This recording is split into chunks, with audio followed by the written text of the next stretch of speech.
Good evening. मैं doctor Pallavi Chaudhary, नवजात शिशु एवं बाल रोग विशेषज्ञ। आज मैं अपनी इस वीडियो में बात करूंगी कॉलिकी पेन के बारे में, यानी शिशु में पेट के दर्द के बारे में। दोस्तों, आमतौर पे हम देखते हैं और ओपीडी में बहुत सारे ऐसे मरीज भी आते हैं कि 5 महीने से छोटा बच्चा है और अचानक से तेजी से रोने लगता है और कई देर तक रोता रहता है, और ऐसा बार बार अक्सर होता है। आमतौर पे एक समय पे ऐसा देखा जाता है कि हर शाम को बच्चा अचानक से रोने लगता है और कई देर तक रोता है, और ऐसा कई दिनों तक होता है। तो इन बच्चों को अगर वैसे देखा जाए तो ये बच्चे बिल्कुल स्वस्थ होते हैं, अच्छे से दूध पीते हैं, बराबर वजन बढ़ रहा होता है, नॉर्मल समय में अच्छे से खेलते हैं, सुसु पॉटी करते हैं।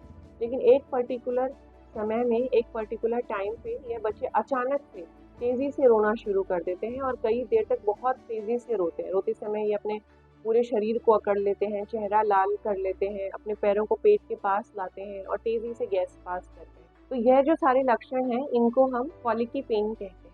यह 5 महीने से छोटे शिशु में पाया जाता है। कॉलिकी पेन की शुरुआत होती है जब बच्चा 2 सप्ताह का हो जाता है, और यह दर्द सबसे ज़्यादा होता है जब बच्चा 6 सप्ताह का हो जाता है, यानी लगभग 1.5 महीने के आसपास का होता है। ये लक्षण रहते हैं आमतौर पे 4 महीने तक, और उसके बाद यह दर्द स्वतः ही ठीक हो जाता है, क्योंकि बच्चा जब मूवमेंट करने लगता है, घुटनों के बल चलने लगता है धीरे धीरे, तो अपने आप गैस पास हो जाती है। तो इन बच्चों को इस कॉलिकी पेन में, यानी पेट के दर्द में, राहत मिल जाती है। इस कॉलिकी पेन को समझने के लिए क्राइटेरिया दिया गया, वेसल्स क्राइटेरिया बोलते हैं, जिसमें रूल ऑफ 3 होता है।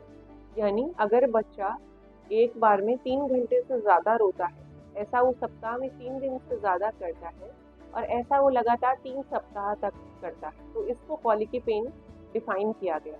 लेकिन ऐसा भी देखा गया कि कुछ बच्चे हैं वो सिर्फ 2 घंटे तक रो रहे हैं, कुछ बच्चे हैं जो सप्ताह में 2 दिन रो रहे हैं, कुछ 5 दिन रो रहे हैं।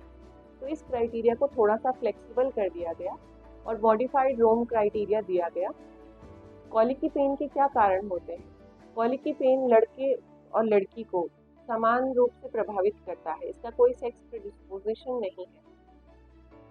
इसके कई कारण होते हैं, कुछ कारण बच्चे में होते हैं, कुछ कारण माँ में होते हैं, और कुछ वातावरण में कारण होते हैं कि कॉलिकी पेन क्यों होता है। बच्चों की जो आंत होती है वो परिपक्व नहीं होती है, तो इसकी वजह से उनका जो एंटेरिक नर्वस सिस्टम है वो इतना मेच्योर नहीं होता है, परिपक्व नहीं होता है, तो इसकी वजह से उनको दर्द का अनुभव होता है।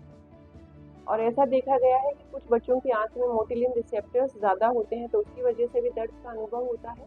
और एक और बात दोस्तों, नॉर्मली हमारे आंत में कुछ हेल्दी बैक्टीरिया रहते हैं जो आंत का बैलेंस बिठा के रखते हैं, जैसे लैक्टोबैसिलस, बिफिडोबैक्टर। अगर इन हेल्दी बैक्टीरिया का संतुलन खराब हो जाए तो भी पेट दर्द के रूप में लक्षण आ सकते हैं। अब माँ में क्या फैक्टर्स हैं ऐसे? तो कुछ स्टडीज़ में ऐसा देखा गया है कि जो माँ शराब का, सिगरेट का सेवन करते हैं, या जो बच्चे को ठीक से दूध नहीं पिलाते। आमतौर पे जब बच्चे को दूध पिलाया जाता है तो बच्चे का सर और गर्दन काफ़ी शरीर से ऊंचा होना चाहिए। एनवायरनमेंट की जो फैक्टर्स हैं उसमें है कि फैमिली में स्ट्रेस है, फैमिली में कोई सहायता करने वाला नहीं है, सपोर्ट करने वाला नहीं है, स्ट्रेस लेवल बहुत ज़्यादा है। तो ऐसा देखा गया है इन फैमिलीज़ में बच्चों को कॉलिकी पेन, यानी पेट में दर्द ज़्यादा होता है। आमतौर पे हर 5 में से 1 बच्चे को कॉलिकी पेन होता ही है। अगर हम पर्टिकुलर क्राइटेरिया से देखा जाए, अगर हम क्राइटेरिया को थोड़ा फ्लेक्सिबल करें तो आधे से ज़्यादा बच्चों को कॉलिकी पेन होता ही है। अब कॉलिकी पेन से बचने के क्या-क्या उपाय हैं, उसके बारे में हम बात करेंगे।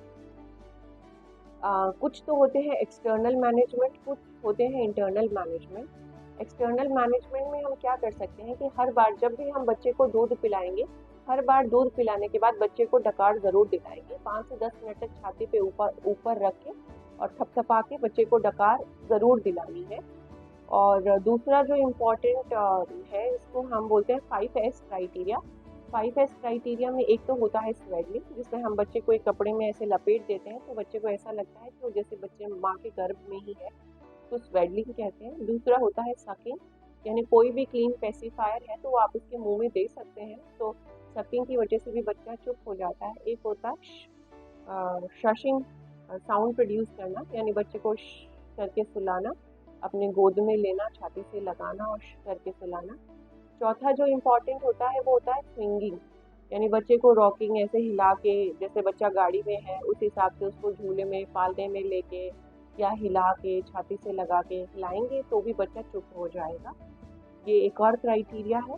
और जो सबसे लास्ट है वो है पेट की पोजीशन यानी स्टमक पोजीशन। बच्चे की आप जो जिस पोजीशन में बच्चा लेटा हुआ है उसको आप बदल दीजिए, या तो अपनी गोदी में ही बच्चे को एक बार उल्टा लेटा लीजिए, पीठ को थपथपाइए। तो ये कुछ तरीके हैं जिससे बच्चा एक बार के लिए शांत हो जाएगा।